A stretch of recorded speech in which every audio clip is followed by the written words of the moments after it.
Cool. Bonjour, Baptiste Bécard de l'AFP et bonne année. L'an dernier, en 2025, c'était à ce moment-là de la saison, en janvier, que vous aviez atteint une certaine plénitude au niveau de jeu du PSG. Est-ce que en ce mois de janvier qui est très chargé, vous vous attendez aussi à passer un palier, un cap? C'est ce que vous attendez de vos joueurs en ce mois de janvier? Merci. Bonjour, Diro. Bonne année, bonne santé à tous. Et je pense que chaque entraîneur de Liga ou de n'importe quelle ligue toujours veut l'amélioration de son équipe. Et si je dois analyser ce qu'on a fait cette année pendant le début de saison, je suis très fier de mes joueurs, de l'équipe, de ce qu'on a fait et je suis très optimiste et j'espère d'avoir la possibilité de jouer avec tous les joueurs, toute l'équipe, être en condition physique pour préparer la deuxième partie de ce championnat. Et demain, on va jouer un match important, un derby, et c'est spécial et particulier. Bonjour Luis Enrique, Hugo Delon du journal L'Équipe. Bonne année à vous et votre famille. Vous êtes attaché à un aspect psychologique, mental dans le management de vos joueurs. Comment vous avez géré Lucas Chevalier sur les dernières semaines? Est-ce qu'il y a eu une gestion spécifique? Est-ce que vous avez dû lui parler, l'encourager, ou au contraire rester très calme et rester comme d'habitude, ou ne pas lui parler du tout? Quelle méthodologie vous avez employée avec Lucas? Merci. Normalement, quand tu cherches à gérer les joueurs de manière individuelle, parce que ce sont importants les causeries que tu fais à l'équipe, dans l'équipe, mais il y a des moments particuliers avec les joueurs, et en ce cas-là, avec Lucas Chevalier, je ne fais aucune causerie, je ne pensais à faire rien de particulier, parce que je pense que les choses pour moi sont très claires, c'est qu'on sont très gardiens de très haut niveau et je suis très content, l'équipe est très content aussi, parce que ce que nous cherchons en toutes les positions, avoir des joueurs de très haut niveau, et je pense, si je dois juger les 13 joueurs, Lucas Chevalier, Safonov et Renato, ils sont donnés les 100%, pour l'équipe, et je suis très content. Ils ont montré la personnalité et le caractère quand les choses ne sont pas positives, et c'est en condition sine qua non pour un joueur de Paris Saint-Germain. Bonjour Louis, Dominique Serac, Le Parisien, bonne année à vous. C'est l'époque des vœux. Quel serait votre vœu, vous, pour le Paris Saint-Germain cette saison, cette année 2026? Avoir la santé et récupérer tous les joueurs, et le reste, quand tu as cette qualité de joueurs, non seulement la manière qu'ils jouent, sinon la manière qu'ils s'entraînent, et tu peux voir profiter chaque session d'entraînement. C'est un vrai plaisir pour moi en tant qu'entraîneur de voir ces joueurs, et on est content de retrouver après le repos de Noël, et on est content de se retrouver et affronter les premiers matchs de championnat au parc. Bonjour coach, Arthur Perrault, RMC. Très bonne année également. On en avait déjà un peu parlé en 2025. Ce n'était pas la tendance à ce que Paris recrute pendant ce mercato hivernal. Est-ce que maintenant qu'on est rentré dans cette période de mercato, il est acté que Paris ne sera pas actif dans le sens des arrivées et des départs? Merci. C'est la même message chaque fois. On est ouvert à aucune possibilité et aucun moment de porter un joueur qui peut améliorer notre effectif. Mais, comme d'habitude, je vous dis que c'est très difficile de trouver des joueurs avec la qualité pour améliorer cet effectif. Ou avoir une possibilité dans l'avenir de retrouver ce type de joueurs. ce n'est pas facile, mais on est ouvert, la direction sportive avec Luis Campos et moi aussi, avec mon staff, pour chercher à améliorer encore l'effectif. Bonjour coach, Julien Franc pour Radio France, meilleurs vœux pour cette année 2026. Vous l'avez évoqué, c'est un match spécial ce derby, ça fait 47 ans qu'il n'y a pas eu de confrontation entre le Paris Saint-Germain et le Paris Football Club. Vous qui en avez connu des derbys dans votre carrière, justement, qu'est-ce que ça représente de jouer le voisin, tout simplement? Merci. C'est bon de jouer contre les besoins, on est content parce qu'il y a et on va jouer des matchs consécutifs. C'est bon pour la ville aussi et j'espère qu'on peut jouer dans l'avenir beaucoup de matchs contre Paris parce que ça représente qu'ils sont dans la Ligue A et ce sont des matchs différents, particuliers. J'espère que demain on peut voir un très bon match et chercher à surmonter les problèmes qu'ils vont montrer. Je suis content de jouer un derby à Paris. Bonjour coach, Thomas Primo, InfoSport Plus, bonne année à vous. Paris qui n'est pas champion d'automne, ça arrive assez peu ces dernières années. Est-ce que vous en avez un peu parlé ou en interne ou finalement ça a importé assez peu à ce stade de la saison? Et ce que je peux dire, c'est la même chose d'avant.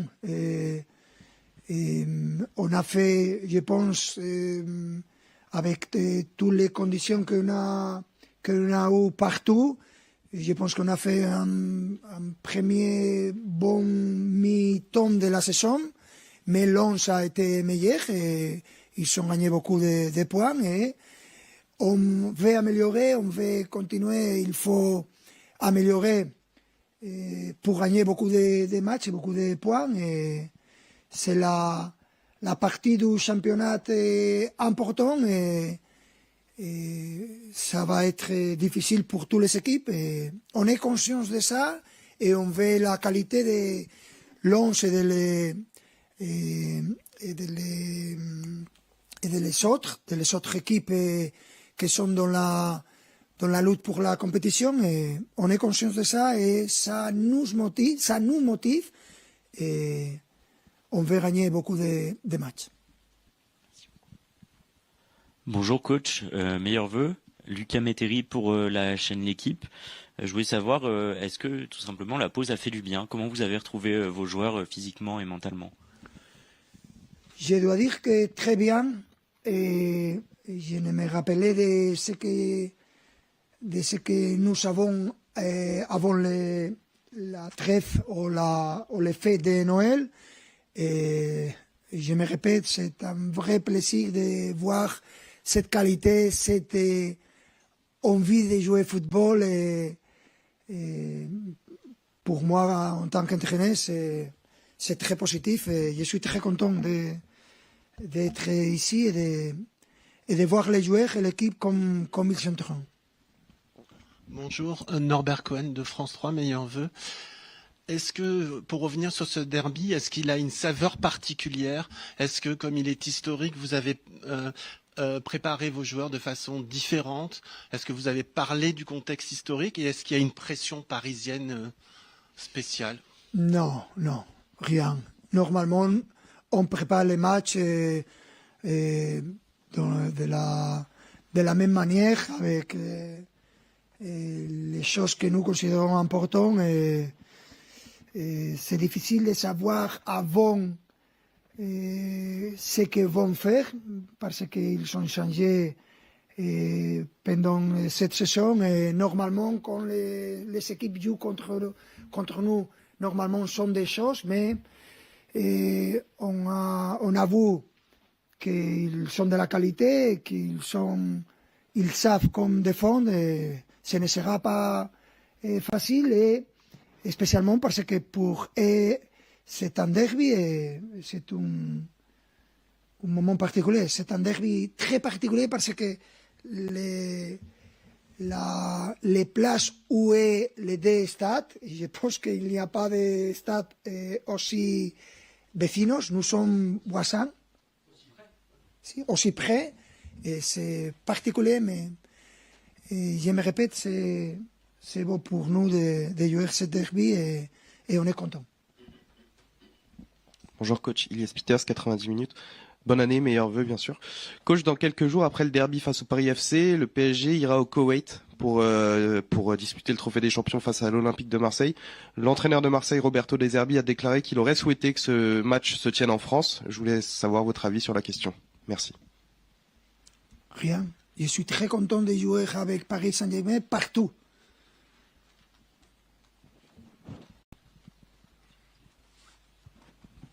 Bonjour, Philippe Sanfourche pour RTL, meilleurs vœux pour cette nouvelle année.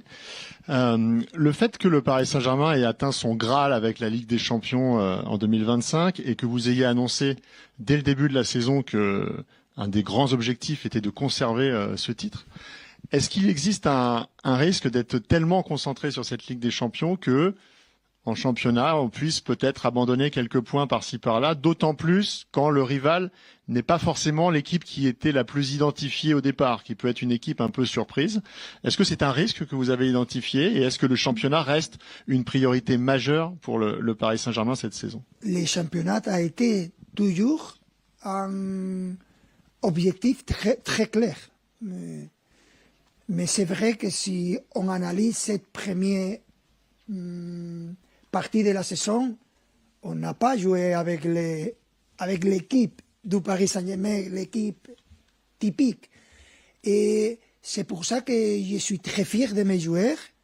On a surmonté tous les problèmes qu'on a eus et je pense qu'on a fait un très bon début de saison. Mais dans les championnats, ce n'est pas suffisant parce que les restes des équipes, spécialement Lens, ils ont amélioré leur performance. Mais reste très clair les championnats et les Champions League aussi.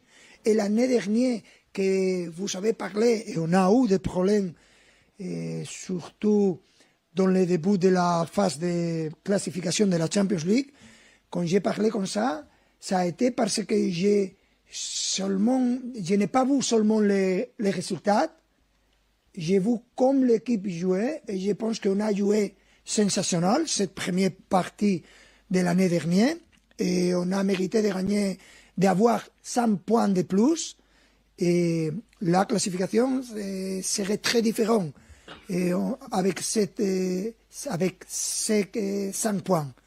Et en ce moment, on est bien classifié dans la Champions League, mais il reste encore au moins 3 points pour être dans les 8 premiers. Mais, je me répète, c'est important pour nous les championnats, être effectif et gagner les matchs et les points pour être champion et encore. Et on est ouvert à tout ce qu'on va jouer et pour ça, on a besoin de tous les joueurs. Bonjour Louis Enrique, c'est Eric Chasseur pour RTL. Bonne année également à vous. On sait que les joueurs avaient fini un peu l'année 2025 sur les rotules fatigués. Est-ce que pendant la période de la trêve, vous leur avez demandé un travail un tout petit peu plus léger par rapport à d'autres années durant cette période des fêtes, ou est-ce que au contraire, pour pouvoir tenir sur la durée, ils ont dû travailler quand même pendant les vacances? Et est-ce que vous avez coupé également, ou est-ce que vous êtes resté quand même dans le travail? Et j'ai fait la même chose que j'ai fait normalement, tous les sports que j'ai fait, mais en ce moment encore, je ne suis au 100%, mais comme d'habitude. Et à les joueurs, ça dépend des minutes et des matchs qu'ils ont joués. Il y a des joueurs qui ont fait un travail individuel, mais très suave, très doucement. Et il y a des joueurs qu'on a recommandé de reste calme et tranquille, et récupère. Et pour moi, quand je vois les joueurs et on retrouve les joueurs et je vois qu'on profite des joueurs au football, pour eux, ce n'est pas un travail, c'est une manière de vivre très différente et ils sont des privilégiés pour pouvoir faire ce boulot. Bonjour coach. Minute Kaby, PSG Community. Bonne année, meilleurs vœux. Un peu dans le prolongement de la question de mon confrère sur l'aspect physique. Je voulais faire un focus sur Bradley Barcola, qu'on a senti un peu emprunté physiquement. C'est vrai qu'il avait beaucoup joué lors de l'année 2025. Comment vous le sentez physiquement depuis la reprise de l'entraînement et comment votre groupe se sent physiquement au moment d'entamer un grand marathon au mois de janvier? Merci. Et Barcola, il est parfait. Et les joueurs, le reste des joueurs qui sont à disposition, parfait. Le normal, vous parlez beaucoup de la fatigue, vous parlez beaucoup, rien. C'est tout dans la tête, rien de quand tu gagnes un match 5-0, aucune personne est fatiguée. Quand tu perds ou le résultat n'est pas bon, tout le monde est fatigué. C'est difficile d'aller au bureau, à travailler, au campus. C'est normal, c'est la progression normale d'un joueur, d'une équipe. Et en ce moment, on commence cette partie de la saison de manière très positive. Et on attend clairement le match de demain pour montrer à nos supporters et pour retrouver nos supporters. Et on va voir demain. Dernière question. Bonjour coach, par ici, Mourad Sefiane pour la Source Parisienne. Meilleurs vœux, bonne année, bonne santé. Je vais vous parler un peu des individualités et du collectif. Est-ce que c'est une question philosophique, hein. Est-ce que c'est les individualités qui apportent le plus au collectif ou inversement? Je pense qu'on a dit, et vous savez, vous, beaucoup de fois, les joueurs parlent sur ça. Le plus important, c'est avoir des stars, des joueurs top, al servicio del equipo, au service de l'équipe, et non à l'inverse. Et je pense que c'est tout ce que nous représentons en tant qu'équipe et en tant que joueur, c'est avoir cette mentalité. L'équipe est toujours pour devant de les individualités. Et c'est comme ça que nous travaillons. Et en ce moment, je pense que nous sommes une des équipes qui représente très clairement ça dans le monde du football. Merci.